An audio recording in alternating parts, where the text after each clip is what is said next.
Good morning, everyone. How is everybody today? Fabulous. Great. Excellent. Great to hear that.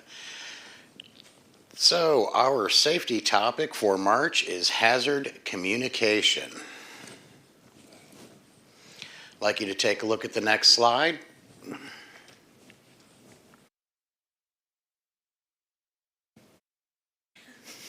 Really want to know the hazards before we do this, right? We're going to start talking about safety data sheets, SDS. Safety data sheets were formerly known as Material Safety Data Sheets, MSDS. They just shortened it up a little bit. It's detailed information that is prepared by the manufacturer or importer of a hazardous chemical. It describes the physical and the chemical properties of the product. The four main purposes of an SDS is to identify the product and the supplier, the hazards, physical, fire reactivity, and health, the prevention, the steps to take to work safely and reduce or prevent exposure in an emergency, and what the appropriate response would be. You have the right to understand. You have the right to know what chemicals are around you when you are working and what the properties of them are. OSHA has, as it says on the slide, harmonized the standard, and it ensures that workers have access not only to the labels and the safety data sheets, but also to inform that it is easier to find and understand through the use of the standardized formats and label elements. And we'll talk about the different elements that are listed up there. So how does hazard communication work? The chemical manufacturer or importer creates the chemicals. They know what's in it. They are going to classify the hazards based on the chemicals. Then they're going to ship those chemicals out to the employer or distributor, whoever they go to first. Eventually it'll get to us. When they ship it, they have to make sure that they have the proper shipping papers and the SDS sheets for each chemical that they're shipping. We receive it. We make sure that it's properly labeled. The SDS sheets are there. And we have to implement a program so we know how to deal with the SDS, with the chemicals. We also must make sure that we train our employees. We have to keep the information up to date. Does anybody know how long we need to keep a safety data sheet for? Good guesses. Actually, we need to keep the SDS for as long as we have the chemical on property. And that's in the book. And then they recommend we keep it for an additional 2 years outside of the book. There are 7 major elements in the GHS Aligned Hazard Communication Standard. The first is the SDS, then we go to the labels. The signal words, danger, warning, fire, toxic. The hazard statement, toxic if swallowed, toxic if inhaled, or toxic if in contact with skin, and other statements. Precautionary statements, if swallowed, rinse mouth, do not induce vomiting, things like that. Then we have my favorite, the pictograms. That's the first thing my eyes go to. I'm a male, so I like pictures. I don't read directions, I read pictures. Then the training. What training is required to deal with a particular chemical? Any questions to this point? I'm kind of getting a look from some of the audience members that, well, we don't deal with chemicals in our building. Actually, you probably do. How many of us use cleaning chemicals? How many of us use cleaning chemicals at home? How many of us actually read the labels on those chemicals we use at home? Nobody's raising their hand. That's a little disconcerting. How many of us know better than to mix bleach and ammonia? Good, everybody. How'd you learn about that?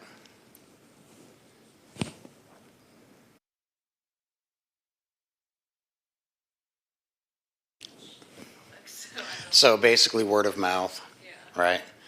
Okay. Great thing about the chemicals you're going to be using at home is it has labels on it, standardized labels.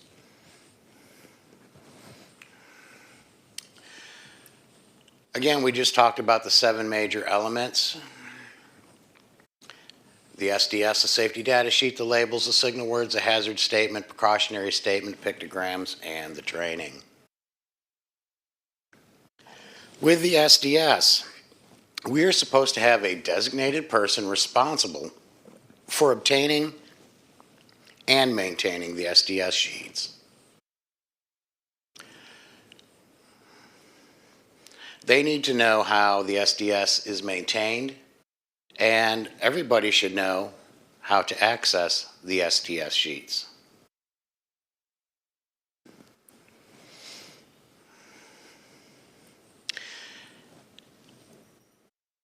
You have to have an SDS for each chemical, train workers for each chemical that we have an SDS sheet for. The SDS has a 16-section format. The first section is the identification. Second is the hazards identification. Section 3, composition, information on ingredients. Section 4 is a very big one, first aid measures. Section 5 is also very important, firefighting measures. How many people know that there are certain chemicals out there that if you put water on them, it actually produces flame? Kind of important for the firefighters to know if there's a fire that we have something like that in the building. Section 6, accidental release measures. Extremely important in this day and age, right? With this, as conscious as we are about the environment. Section 7 is handling and storage. Section 8, exposure control and personal protection. What PPE, personal protective equipment, do we need to be utilizing when we're dealing with this chemical? Section 9, physical and chemical properties. Section 10, although it's not highlighted, I think it's very important we look at this. The stability and reactivity. How stable is the chemical? If I drop it, will it explode?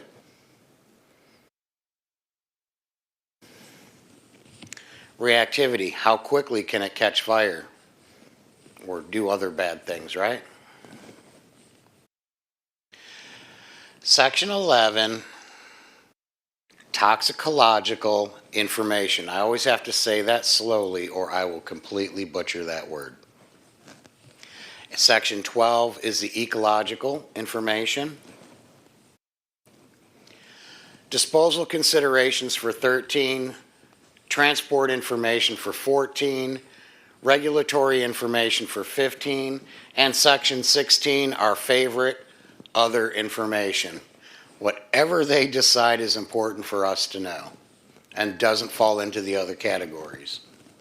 I'm going to backtrack a little bit to Section 14, transport information. If we're going to move a chemical from one building to another or from a building to a location, we need to know how to transport it and transport it safely, right?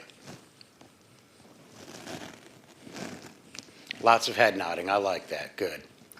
Labeling. All containers of hazardous materials must be labeled. You have to have the immediate warning, snapshot of the hazards, and protective information.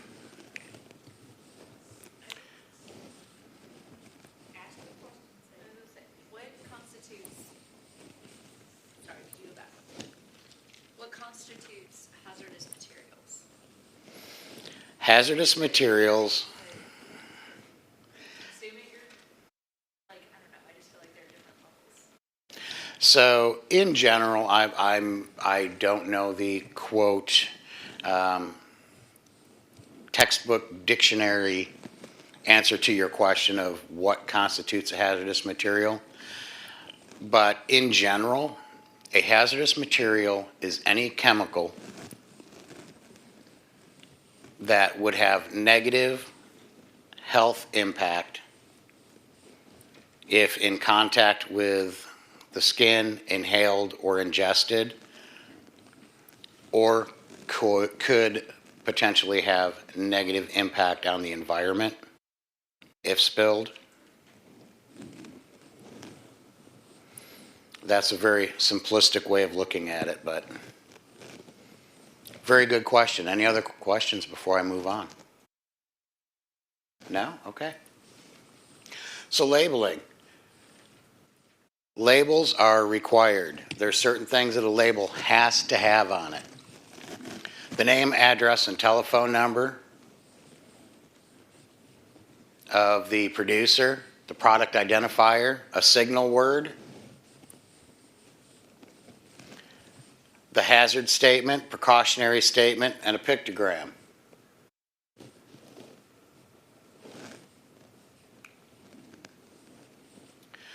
Requirements for workplace labels. Employers can create their own labeling system that works for their workplace or their employees. You can choose the same label required for shipped containers, or you can use an alternate label as long as they provide the general information about the hazards. And the employees must be trained to understand the label. The signal word would be danger, something of that nature, flammable. The hazard statement in this description here, highly flammable liquid and vapor may cause liver and kidney damage. That does not sound like fun. Precautionary statements. If you take a look at the precautionary statements up on the screen, there are a lot of them for this. So let's see if I can read this.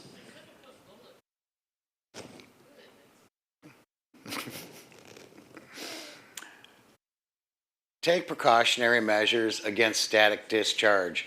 Ground and bond container and receiving equipment. Do not breathe vapor. Wear protective gloves. Do not eat, drink, or smoke when using this product. I could go on. There's a lot of them there. I don't know if I'd want to play around with whatever this chemical was. How about pictograms? Again, my favorite, right? Pictures.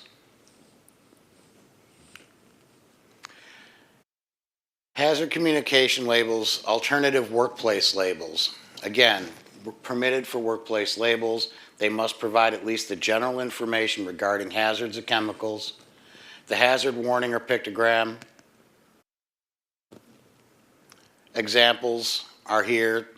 It shows the health, flammability, reactivity, and personal protective gear that's needed. So if you look at the label that's on the right-hand side as you're facing the screen, you've got the numbers in those boxes. Those numbers will coordinate to the health hazard, flammability, reactivity, personal protection. So as an example, in the white box, other special hazards, that W says it's reactive to water. If it were an OX, it would be an oxidizer. SA, if that was in there, it would be a simple asphyxiant. Anybody know what a simple asphyxiant is? Pardon? Means you can't breathe. If you breathe it, you won't breathe any longer, right? Without proper first aid or medical treatment. So next is our labeling for our PPE. I'm not going to read every one of those on that list. You have a numerical scale, 0 through 4. 0 is a minimal hazard, 4 is severe hazard. And then of course you have 1, 2, and 3 going up in severity. So taking a look at this label for health, it's a moderate hazard to your health. And personal protective equipment, J, splash goggles, gloves, apron, dust, and vapor respirator. So when you take a look at the label, you can also take a look at the index and cross-reference to see what you need. And what are the hazards? Here are a bunch of different pictograms for a lot of different chemicals, types of chemicals. Some people call them placards if they're on a truck.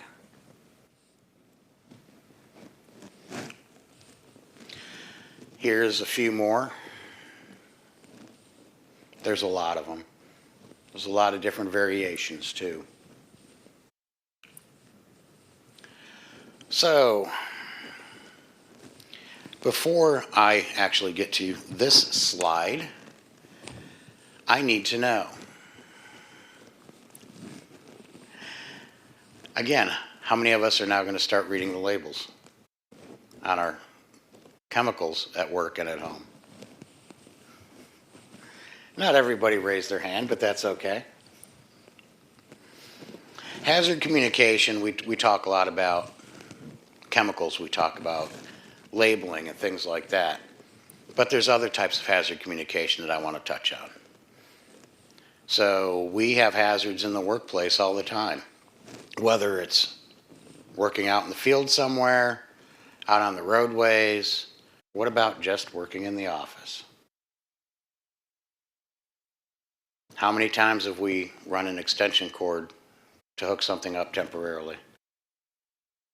Do we always tape it down? Right, Jason? Supposed to, right? But supposed to. I heard a we do, and that's good. I'm glad to hear that. Being the safety guy, that gives me a warm fuzzy. But not everybody does. But we do need to communicate the hazard, right? Just that simple cord is a trip hazard, so that's a hazard. We need to communicate it, either verbally or with signage, things like that. What about we've moved some stuff around in an office? Might want to warn somebody, hey, we've done some rearranging before you come in. Simple little things, right? And a lot of times it's those simple little things that we don't think about that could create a hazard, and we neglect to let people know. So we're a team, right? One team, one dream. So let's work as a team, communicate with each other. Let's leave every day just as healthy or healthier than when we came into work. My contact information is at the bottom of this slide. Do we have any questions? Yes, ma'am. You said every organization has to have a person who's in charge of labeling in the SDS sheet. So who is? So the question was, who is the person in charge of the SDS and all the labeling? And as I said, when I said that, I should have been a little more specific, and that's for each building, and that's for whoever actually is designated. So if you don't have anybody in this building, then that's an area of opportunity. Any other questions?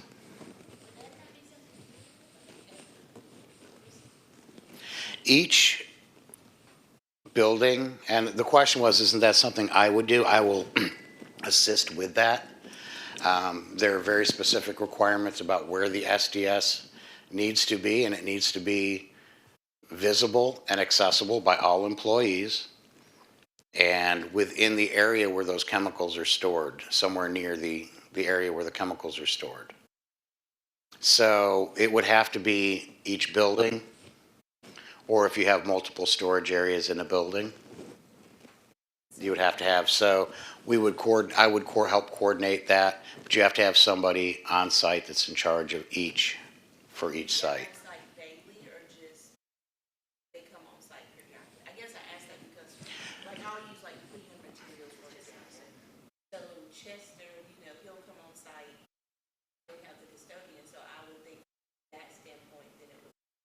So the question is, who's the best, basically the question is, who's the best person to utilize? Whether it's a contractor or an employee, who's bringing the chemicals on site?